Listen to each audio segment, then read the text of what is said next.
porque habéis aprendido en español, habéis sido los estudiantes, entonces tenéis aquí el plato para vosotros. Claro. Okay, so what I'd like to do is ask you just to comment a little bit on your experiences of the First Fluency course. Maru and Akila as mentors, and what it was like being a mentor, and what do you think about the structure of the way the course was put together, and Bo and Dimitri as people who were on the course subject to this support and this amazing way of learning. So maybe you could start, Maru, would you? I would like to. What was it like being a mentor in that course? Bueno, pues being a mentor in that course was really a very amazing experience. It was something different to what I experienced before. We applied NLP patterns in learning a new language. So as a mentor and also as a coach and a trainer of NLP, it was an amazing experience to see how you can apply NLP in combination to how to learn a new language. Yeah, say something about the way that you took the participants out to the market and demonstrated how to have a conversation and have them modelling you. Yeah, it was the students, they had no further experience in Spanish, and we talked to them in Spanish, and they repeated the sentences in a real life situation. We went to the market, we went to the supermarket, we went to travel agencies, and they were at the beginning repeating and mirroring us. Sometimes they did not know what they were saying. Just making the noises the same. Exactly. And afterwards they were understanding, and not only on a conscious level, on an unconscious level, they were understanding the pattern, and they could repeat it in different contexts on their own after several days. And this was a wonderful experience to see where they were at the beginning and through what they went in the whole process. What about you two, Bo and Dimitri? Because you were on the receiving end of that. What was it like to go into a place and just mimic somebody without having a clue as to what was going on? Well, for me, this was the first experience of Spanish, and I never learned it before. So I just went there the first day, said, okay, that thing was all about. And basically the idea of First Fluency is to create an illusion that you do understand something. And I personally created some challenges for myself, like to go on my own and to rent a car, or to rent a flat, or to go to a real estate agency to realize if the place is somewhere, or if I can buy a house, and to do it in Spanish. And so basically the experience is amazing, because to communicate you don't have to understand what's happening, you have to create an illusion of the communication if you're fulfilling your intention, basically. And that was really important for me, that I started to communicate, not to understand maybe all the sentences, the grammar and words, but started to communicate in just 3 or 4 days. That's a really amazing experience. ¿Y para ti, Bo, cómo fue? Para mí fue una experiencia increíble. Después de 2 días yo tenía una sensación de primera fluidez, y hablando español con la gente en la calle es una experiencia diferente. Para primero momento un poquito diferente, después me gusta mucho para hablar con la gente y copiar los movimientos de la gente también. Es muy bien para asimilar inconsciente todos los verbos, palabras. And before this course you had no Spanish, right? No. I went on vacation one time to Spain, you know, Yeah. hola, Speaking buenos Spanish. dias and all that, but never such a close, you know, a close encounter with a language like that. And I think is that if you try not to understand what you're doing, if you really try to enable yourself in building a complete new, let's say, identity for the context which we call Spain, and really get into the culture and the tonality, replicating whatever you hear, and just have fun with it, and just, you know, with the intention of, I really want to learn this language, I really want to understand why they're using their hands like this, why they, I don't know, all these kind of things that you would like to just do. I just want to communicate with people, and that's why it just propelled me forward to just learn it very fast. And NLP and accelerated learning helps with that. ¿Y tú, Dimitri, qué tu experiencia? Sí, experiencia muy importante para mí, porque de crear una visión de comunicación es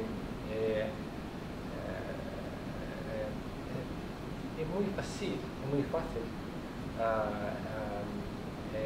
Después que yo puedo comunicar por ejemplo, por persona o ejemplo de personas es una oportunidad fantástica para mí en el país que es diferente de Rusia, de inglés. Para mí tres palabras muy importantes. No hablo inglés. No hablo inglés. Yeah, so they couldn't talk to you in English to get They around just it couldn't. that way, yeah, so They they just had couldn't. to speak in Spanish and you did. What was it like on the first couple of days when you first went out with people like Angela and Maru, and they were talking to somebody and then you were watching and listening and then having to copy it? How was that for you? Well, I was surprised by phonetics. When I listened to Spanish language, like I did several times in my life, I didn't really realize that they were moving differently, that they pronounce sounds differently. And the phonetics was like all this tongue and lip movements were like amazing. It was fun to replicate, and it was fun to really get a new identity. So you feel that it's fácil, not facile, whatever it is. Angela, would you talk a little bit about, as a mentor, in the phase where it was suggested that people take on a Spanish identity and lose their...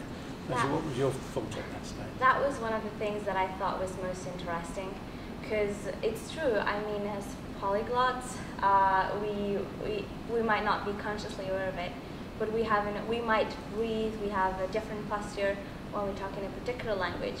Like, for example, when I speak in French or in Spanish or in English, my physiology and my tone and the way that I breathe so as to get out the words is very, very different than the way I do it in the other languages. And the way I saw them do this is by simply adapting themselves and actually challenging themselves to not necessarily be the same person in one identity than in the other.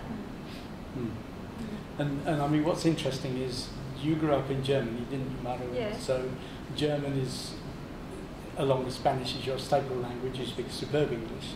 You're from Holland, Bo, is that right? So Dutch is your first language. Yeah. You speak excellent English, and now pretty good Spanish, right? Yes, and I speak some other languages. And which other languages you speak? French and Romanian. And Okay, German. and Romanian and German. Yeah. Wow. And you, Dimitri, other languages? Well, I can understand French. I speak some German. Uh-huh. And I studied Latin, and so I enjoy studying languages, cultural differences, and all this kind of stuff. And you, Angie, you speak several I languages too. speak Spanish, Catalan, French, English, tiny bit of German, and I'm learning Japanese. So first fluency in Japanese, that would be fun, wouldn't it? Totally. Well, thank you all. Are there any final comments you want to make, just to kind of put a ring around this? Or? I'd say it's a matter, well, when you are learning a new language, it's good to not have any presuppositions of or prejudices about how it's going to be. And I found it quite useful when learning a new language to just be open and not try to understand consciously and beat yourself up because I don't understand. Just let things flow and the understanding will come. Yeah, and also I think it's very important to know that if you're learning a new language, I've learned several, but this technique was revolutionary for myself because I always learned with grammar books, vocabulary books, you know, trying to map one filter to another, or in normal language, you know, trying to translate my own language into the new language. But this time we're just building a complete new real in ourselves. So while you construct that, you're free of interruptions. You just take it up in with your unconscious, and at one moment after a few days you start to think, you know, my intention is to say this, and then you find the words, and if not, you just invent them, throw them at the people at the street, and they will correct you because you really want to say something with your body language, but also with all the new words that you found. And I thought it was a fantastic new way of learning a language, and very fast, I must say. Yeah. It's just 4 days. In just 4 days. And just for this, because like people in Russia specifically, in many countries, they learn foreign languages for years in schools and in universities, and like it takes really decades for people to understand. That's not the vocabulary or grammar, it's basically their physiology and how they move that can just enable their natural ability to understand something and to explain themselves. And it's much easier to just create this empty space, so you don't recode and decode Russian language into English and then into Spanish, but you just create an image, and if there is a word, you use it. If there isn't, you just invent it, or wait for it to come, or ask somebody for the word. And it's this physiological stuff, I think, is the most important part that actually is missing in many different language learning systems. I would say, so for me the most important part is about experience. It's about having the experience of being in a country, like here in Spain, and talking the language, Spanish language, with real Spanish people in a real life context. No? And this is the whole experience. You integrate it in your system, and your unconscious, your system has it there, storage, and it will come out anytime in a different context. Maybe you don't need it now, but you have it available in 1 month or in the future, because it's part of yourself already. No? That's so powerful. Yeah. Qué bonito, ¿eh? Pues muchísimas gracias a todo el mundo y vamos a dejarla a tomar un descanso, ¿no? Gracias.